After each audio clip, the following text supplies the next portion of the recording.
حدیث کا مطلب کہی ہوئی بات۔ پوری قرآن میں جب آپ حدیث کا لفظ چیک کرنا شروع کریں گے، ایون آپ گوگل میں بھی سرچ کر سکتے ہیں، ڈکشنری میں بھی دیکھ سکتے ہیں، 36 ٹائمز استعمال ہوا ہے، اور وہ قرآن کے لیے استعمال ہوا ہے یا کسی کی کہاوت کے لیے استعمال ہوا ہے۔ جیسے اگر آپ کو ریفرنس فوراً دیکھنا ہے تو آپ اعراف 185 دیکھ لیجئے، یا سورہ یوسف 12 نمبر پہ اس کا 111، اور بھی دوسری جگہ پہ بھی ہے۔ سورہ یوسف میں زیادہ ہے حدیث کا لفظ۔ تو حدیث کا مطلب ہے کہی ہوئی بات، سپیچ کو حدیث کہتے ہیں۔ اور آپ کو پتہ ہی ہے قرآن کا لفظ قرأ سے بنا ہوا ہے، قراءت، پڑھنا، ریڈنگ کو قرآن کہتے ہیں، ریڈنگ کیے جانے والی چیز، بک، اور اس کو بولنا ہے حدیث، اس پہ عمل کرنا ہے سنت۔ اتنی پریشانی کیوں ہے لوگوں کو، یہ میری سمجھ میں نہیں آتا۔ کوئی اہل سنت بن رہا ہے، کوئی اہل حدیث بن رہا ہے، کوئی اہل قرآن۔ ارے بھائی، یہ تینوں باتیں ایک ہی ہیں۔ اللہ تعالیٰ نے ایک کتاب کی شکل میں لکھ کے، جبرائیل کے ذریعے سے لکھی ہوئی چیز کو پڑھا کے سمجھا کے محمد رسول اللہ صلی اللہ علیہ وسلم کے پاس بھیجا۔ آپ نے، جبرائیل نے آ کے نبی صلی اللہ علیہ وسلم کو پڑھایا، وہ حدیث تھی۔ وہ لکھی ہوئی چیز کو، ریٹن چیز کو آڈیو میں کنورٹ کیا، اسپیچ میں کنورٹ کیا۔ آپ صلی اللہ علیہ وسلم نے اسپیچ میں صحابہ کو دیا، صحابہ نے اس اسپیچ کو لکھ لیا، قرآن بن گئی۔ اس پہ عمل کریں گے، اسے سنت کہتے ہیں۔ اللہ کی بھی سنت ہوتی ہے، اللہ کی بھی حدیث ہوتی ہے، اور جو ہے اللہ کی بھی کتاب ہوتی ہے۔ آپ انسان کی زندگی پہ بھی غور کریں تو یہ چار ہی چیزیں ہیں آپ کے پاس۔ ایک آپ کی سوچ ہے، اسے آپ ایمان کہہ لیجئے۔ اب باقی تین چیزیں ہیں لکھی ہوئی۔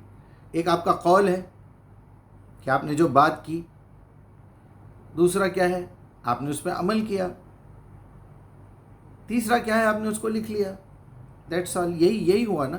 ایک آپ کی سوچ ہے، ایک قول ہے، ایک عمل ہے، ایک ریڈنگ اینڈ رائٹنگ ہے۔ اب آپ کو یہ تین چیزیں دیکھ کے اللہ سبحانہ وتعالیٰ نے یہ بتایا ہے کہ اب آپ اس پہ ایمان لانا ہے، بس یہ آپ کا کام ہے۔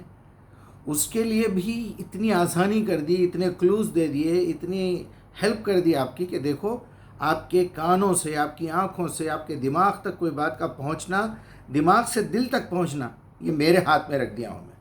آپ کوشش کرو، آپ کے اندر سے گندگی صاف کرو، تزکیہ کرو اپنا، پیوریفیکیشن کرو، پیوریفیکیشن کرتے جاؤ۔ کچھ باتیں آپ کے کان تک لاؤں گا، آنکھوں تک لاؤں گا، اس کے بعد دماغ تک پہنچاؤں گا، یعنی آپ وہ بات کو سمجھ جائیں گے۔ دماغ تک پہنچنے کا مطلب ہے آپ میری لینگویج کو سمجھ جائیں گے۔ دل تک لانے کا مطلب یہ ہے آپ اس پہ یقین کریں گے۔ پھر وہ دل سے خون میں جانا چاہیے، اسے عقیدہ کہتے ہیں۔ وہ خون جب پوری باڈی میں دوران کرے گا تو وہ عمل میں ٹرانسفر ہو جائے گا۔ پھر یہ دیکھا جائے گا کہ اس عمل میں اخلاص تھا نہیں تھا، پیورٹی تھی نہیں تھی، پیوریفیکیشن تھا نہیں تھا۔ اللہ تعالیٰ اس کے حساب سے جزا دے دے گا۔ So simple. کسی کو آپ اہل قرآن بنا دے رہے ہیں، کسی کو اہل حدیث بنا دے رہے ہیں، کسی کو اہل سنت بنا دے رہے ہیں۔ یہ کیا بیوقوفی ہے، کیا نالائقی ہے۔ یعنی کوئی بندہ قرآن کو مانے تو وہ اہل قرآن، کوئی بندہ بیچارہ حدیث پہ کام کر رہا تو وہ اہل حدیث، کوئی سنت پہ کام کر رہا تو وہ اہل سنت۔ یہ خود آپ کے ان بدماشوں نے بنایا ہے جس کو اپنی دکان چلانا ہے، جس کو چندے وصول کرنا ہے، جس کو بھیک مانگتے ہوئے پھرنا ہے۔ جا کے زکوٰۃ دے دیجئے، جا کے جی وہ آپ کا صدقہ، آپ کے گھر والوں کا صدقہ دے دیجئے میرے کو، میں دین کا کام کر۔ کس نے کہا آپ سے دین کا کام صدقہ لے کے کرو، زکوٰۃ لے کے کرو؟ ارے بھائی، اگر اللہ تعالیٰ نے زکوٰۃ کی تقسیم، صدقات کی تقسیم بتائی ہے، حسنات بتائے ہیں، آپ نے خیر خواہی کا کام کرنا ہے، خیر کا کام کرنا ہے، تو آپ اپنے پیسے پہ کیجئے۔ اب جب زکوٰۃ کا کلیکشن صرف حکومت کے لیے فکس کر دیا گیا ہے تو حکومت آپ سے زکوٰۃ لے گی، جیسے ٹیکس لیتی ہے ہر حکومت۔ اس کو خرچ کرنے کے کچھ الگ الگ آداب سکھائے ہیں اللہ تعالیٰ نے، وہ حکومت کو سکھائے ہیں۔ آپ کون ہوتے ہیں سب کرنے والے؟ آپ کو تو صرف اتنا ہی بتایا گیا ہے، وہ مما رزقناہم ینفقون، ہم جو رزق انہیں دے رہے ہیں وہ خرچ کر دیتے ہیں۔ آپ سے یہ تو نہیں کہا کہ چوری کر کے لے کے آؤ۔ وہ کون تھا، ایک کوئی ہیرو تھا بڑا امریکہ کا، وہ دن میں لوگوں کو، رات کو لوگوں کو لوٹتا تھا، بڑے لوگوں کو دن میں لا کے غریبوں میں تقسیم کرتا تھا۔ کس نے کہا تم سے؟ یہ جہالت کی باتیں ہیں، یہ پاگل پن، کسی کو بھی اہل حدیث بول دینا، کسی کو اہل قرآن بول دینا۔ ہاں، جنہوں نے اپنا نام خود رکھ لیا ہے اہل قرآن، اہل حدیث، اہل سنت، اہل بیت کو ماننے والے، اہل تشیع، یہ ان بدماشوں کا کام ہے جنہوں نے چندے وصول کرنے، اور یہ یا پھر جہالت میں سوری اگر میں بدمعاشی کا لفظ استعمال کر رہا ہوں، اس میں سے اکثریت ایسے لوگوں کی ہے جو عاملوں کا جو کام کرتے ہیں یہ بدمعاش ہوتے ہیں، اس میں کہ اکثر فراڈی ہوتے ہیں۔ اسی طرح یہ فرقے بنانے والوں میں اکثر فراڈی ہوتے ہیں۔ اگر کسی نے اچھی نیت سے کوئی فرقہ یا کوئی جماعت شروع بھی کی تھی، آنے والی جنریشن اس سے جو ہے غافل بھی ہو جاتی ہے، اس مقصد سے بھی غافل ہو جاتی ہے اور وہاں سے لوٹنا شروع کرتی ہے۔ پوری دنیا کی جتنی سنستھائیں بنی، جتنی جماعتیں بنی، جتنی پارٹیاں بنی، آپ اس کی ہسٹری پڑھ لیجئے۔ جب وہ جو جماعت بنتی ہے، جب وہ فرقہ بنتا ہے، جب وہ آرگنائزیشن بنتی ہے، سنستھا بنتی ہے، تو لوگ اپنا اپنا خون، اپنا مال، اپنی محنت، اپنا سب کچھ اس کے لیے نچھاور کر دیتے ہیں، اس کو اوپر چڑھانے کے لیے۔ جب وہ اوپر آ جاتا ہے تو ان کی اولاد یا اولاد کی اولاد، اس میں سے ہم کیا کھائیں، اس میں سے ہم کو کیا ملے، آپ دیکھ لیجئے بھئی اسلام سے ہم کو کیا فائدہ ہے۔ ایسے بول رہے ہیں لوگ۔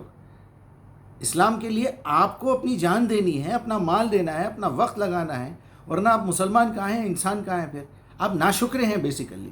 ناشکرے کو کافر کہتا ہے اللہ تعالیٰ۔ ناشکرے کا مطلب یہ ہے جس مالک نے آپ کو جان دی، جس نے جسم دیا، بولنا، دیکھنا، سننا سکھایا، آپ اس کے خلاف کام کر رہے ہیں۔ اسلام کا مطلب یہی ہے نا، فرما برداری۔ اللہ نے جیسا کہا ویسی زندگی گزارو، اسے اسلام کہتے ہیں۔ آپ کو اسلام کے لیے کچھ کرنا ہے، کیونکہ اللہ نے جو کرنا تھا کر دیا۔ اللہ تعالیٰ ان کو ہدایت دے۔ ہدایت اس زمین پہ موجود ہے، محفوظ ہے قرآن کی شکل میں، ہدی للناس ہے، وہ والفرقان ہے۔ آپ کو جا کے لینا ہے، ٹیبل پر رکھی ہوئی ہے، آپ کے گھر میں رکھی ہوئی ہے، آپ کے فنگر ٹپس کے اوپر، آپ کے فون میں رکھی ہوئی ہے۔ اگر ہمارے پاس اتنی تمیز نہیں ہے کہ ہم اس کو لیں، تو یہ اس طرح کے باتیں کر کے، یہ کر کے، اب دیکھیے آپ سمجھ جائیے، پھر ایک بار میں ریپیٹ کر رہا ہوں، لکھی ہوئی چیز کو قرآن کہتے ہیں، ٹیکسٹ۔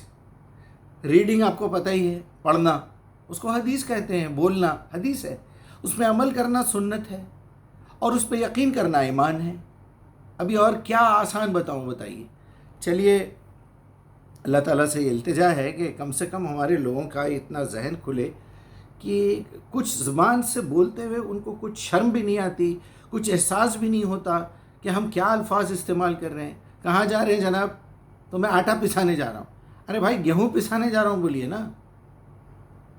کامیاب کا جو الٹا ہے وہ ناکام ہے۔ اب کامیاب کا جب الٹا بولنا چاہتے ہیں اپوزٹ، تو ناکامیاب۔ یہ ناکامیاب کوئی لفظ ہے؟ آپ کو احساس تک نہیں ہوتا آپ کیا بول رہے ہیں۔ اللہ اکبر۔ یعنی آدمی غفلت میں پڑا ہوا ہے، بڑے عالم ہیں، بڑے اچھے سوٹس پہنتے ہیں، بڑے انجینئر ہیں، لیکن عقل کے معاملے میں بالکل پیدل ہے، یا پھر دوسری جگہ عقل استعمال کرتے ہیں، اپنی زندگی کے لیے، آخرت کے لیے نہیں کرتے۔